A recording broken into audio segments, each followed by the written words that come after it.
Welcome back, Blade fans, to a video I've been meaning to do for a little while now, especially since I recently did my video on smaller folders that I like.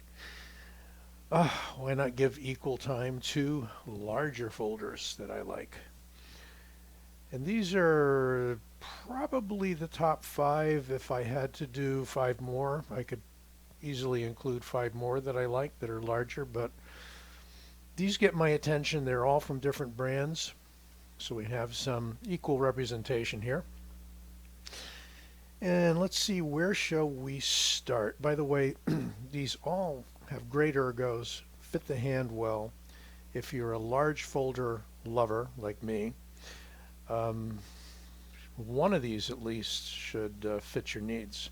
EDC, everyday carry, whatever, last ditch defensive use, law enforcement, tactical, what have you. They all are slightly different. Let me grab one out of the middle here. Alan Olishewicz designed Hogue EX03. This is the 4-inch model. They come in 3.5 and 4-inch. Obviously, if we're talking large knives, I'm talking 4-inch. Harpoon style Tanto blade, exquisitely ground, 154 cm, button lock, effortless closing and opening. And for something that swings open and closed that easily, you'd think that there might be a little play, but there is zero. And I've had this one for a few years. Double lock it if you wish. If you don't, doesn't get in the way, doesn't accidentally actuate. This one's been modified with a Pops Clips deep carry, titanium, split tail, he calls it. And I prefer this to the large kind of spoon clip that comes that rides it higher out of the pocket. You have what might be construed as kind of a glass breaker, skull crusher there. In the they use an FRN that is very tough, lots of glass in it, so I'm told. The fiberglass, what's it, FRN, fiberglass reinforced nylon. I'm not sure this is exactly it, but it is very hard, almost ceramic hard, but not brittle by any means. Has a great traction on here. This a molded sort of a handle.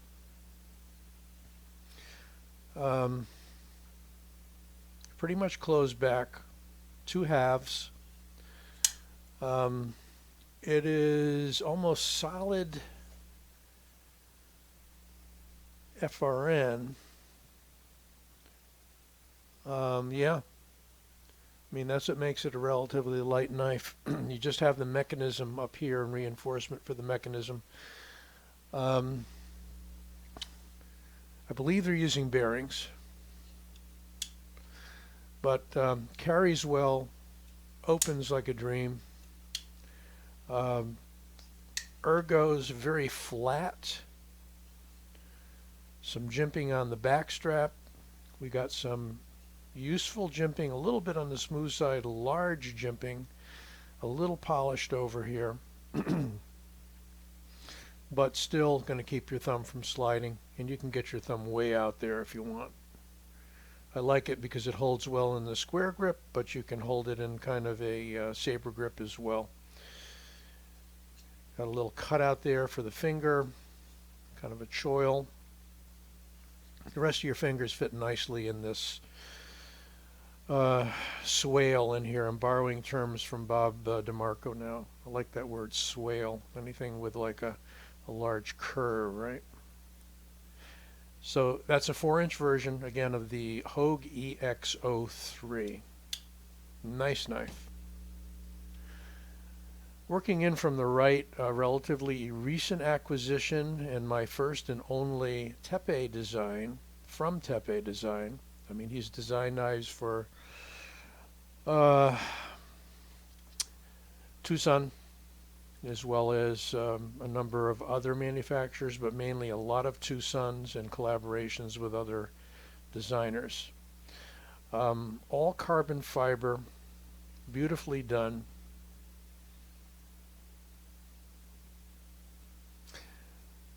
Skeletonized all through and through on the handles. Beautiful clip with a ceramic ball bearing there. Slides easily in and out of the pocket and is relatively deep carry. We have a lanyard pin and opens with either the flipper tab or that nice large hole in the blade. Easily middle finger flicked or with the thumb. So you got 3 ways to open that guy. A little bit of a notch design in there.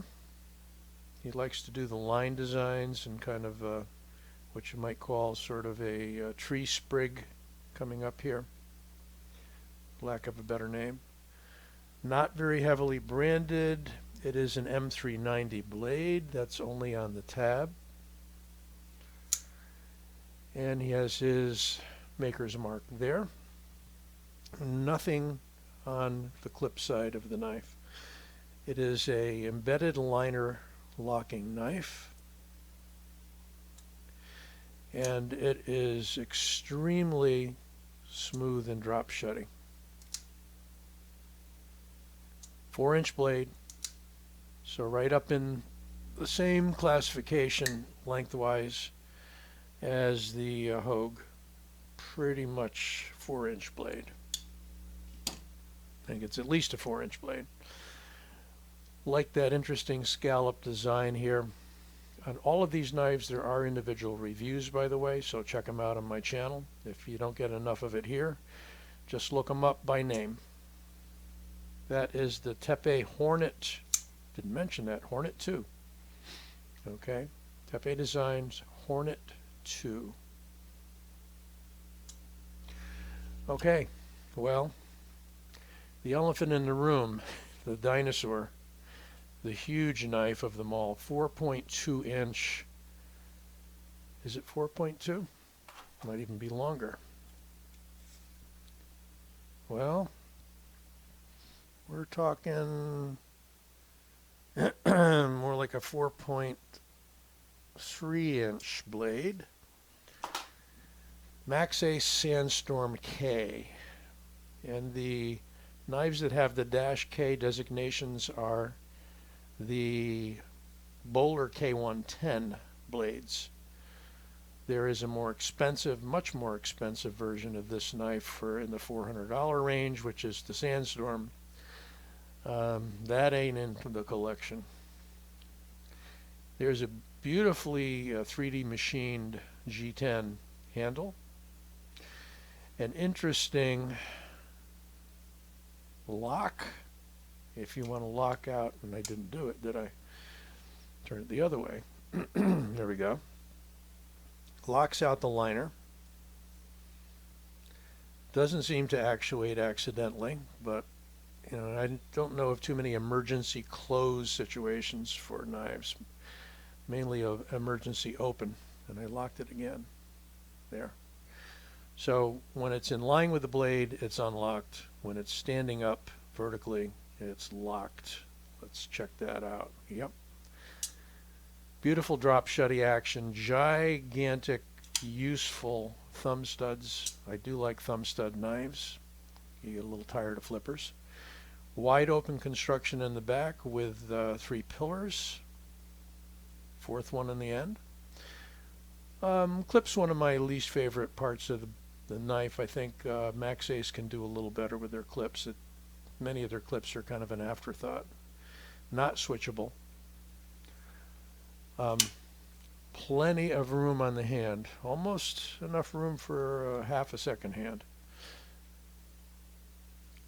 But great working, useful knife. A little bit of jimping here. Light separated jimping. That is the Max Ace Sandstorm K. Biggest of the crop. Let's see what Benchmade has to give us. This is the Contego. It's a special edition Contego. I believe it was not Knife Center, but one of the other companies with knife in the name. Pardon me for not knowing. I'm sure there's a bunch of you out there that have this, that do know, but at any rate, this is a special edition of the Contego. It's not the typical black handle and blackened blade. This is in M390. That makes it special. It is an axis locking knife. It's a 4-inch blade. The blade designed by Osborne. It does have a switchable clip, and this did come with a deep carry polished Benchmade clip. So the nice thing is you lefties can switch it right over there. When it comes to clips, one thing I didn't mention that I probably should, backtracking to the Hogue, is that well, you can mount it either at the pivot side or at the tail side, and I believe all of their mountings have brass inserts in them. Just a little aside, we'll back to the Benchmade again, the Contego. So Warren Osborne, great jimping in the handle here, none on the blade, but you can easily put your thumb out on the blade if you need to. Stainless back strap with some really nice detail there. Kind of a raised jimping, like a tractor tread. Stainless steel back strap. And thumb stud deployment. Roll it out very easily. Locks up very tight. And a beautiful variegated 2-layer or multiple layer blue and black. Yeah, blue and black. And each of these was a little different, so I understand. You didn't get exactly the same thing. This one is the blue and black. There might have been some other colors. Might have been with a light blue on the top and dark blue underneath, etc., etc. And it's basically the 3D machining that brings out the pattern. So the Contego by Benchmade, number 4. These aren't necessarily in order of preference. Here is one of my all-time favorites from WE, the Blocao, designed by Miguel Barbudo. And I think Miguel now is heading up the Forged in Fire Latin America show. You can check him out there, and has some great designs on Instagram. His custom work is just amazing. He likes the Spanish-influenced vaquero design, I believe. We've got a elongated slot for a lanyard. Your hand locks in beautifully. The ergos on this knife, you got to feel it to believe it. And yeah, there's, 2-finger grooves, but the rest of the fingers get to go where they want. So if you got a larger hand, still fits it beautifully. This is about a 4.1-inch blade, I believe, of S35VN. No, 4 1/4. So 4 1/4, right up there with the others, right up there with the Sandstorm, for that matter. I think. Yeah. Very close. Sandstorm edges it out by just a bit. I think it's like a 4.3. Call this a 4.25. Just a real comfortable knife. The contouring is great. It uses a proprietary window lock back lock, and it is on bearings. And a lot of people don't like that because it's going to swing free. If you're holding it up and you disengage, yes, it can swing on there. Also, when you're opening it, if you open it kind of wimpy and you're holding it, it can hit the window lock spring and bounce back. So And there's how it locks in position. And there's an entire video I did on this knife and the pluses and minuses. It may not be for everybody, but if you open it with a little force, no problem whatsoever. If you drop it to a 90 degree, you can still close it with one hand, no problem. Aside from that, any issues, open it with two hands, close it with two hands. Titanium and some beautiful carbon fiber. A lot of detail on this blade. There's your window lock. Very, very strong back lock. Once it notches in there,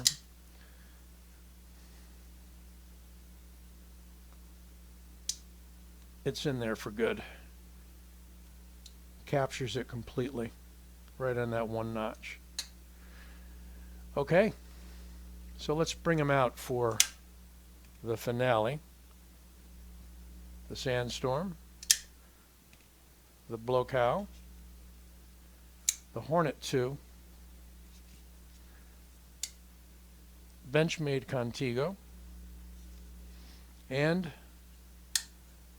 the Hogue EX03. Hope you like this vid, and if you do, give it a like and don't forget to subscribe. We'll be back at you soon with another one. This Old Sword, signing out.